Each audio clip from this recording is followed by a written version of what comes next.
الغائبين لأعذبنه عذابا شديدا أو لأذبحنه أو ليأتيني بسلطان مبين. فمكث غير بعيد فقال أحطت بما لم تحط به وجئتك من سبأ بنبأ يقين. إني وجدت امرأة تملكهم وأوتيت من كل شيء ولها عرش عظيم.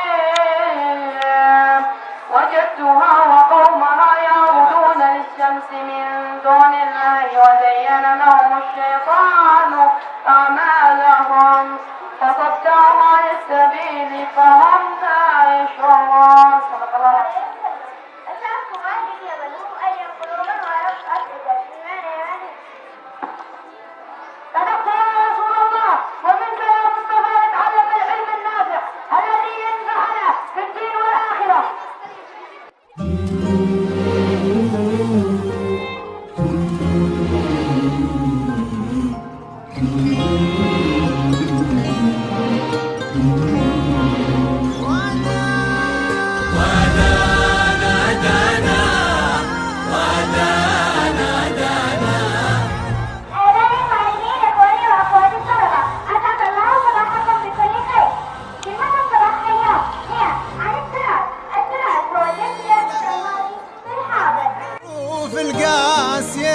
رغم المحن حبي لها أمي سقتني.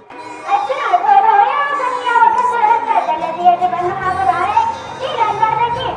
يجب علينا أن نأخذ لأن التراث اليمني غني جدا.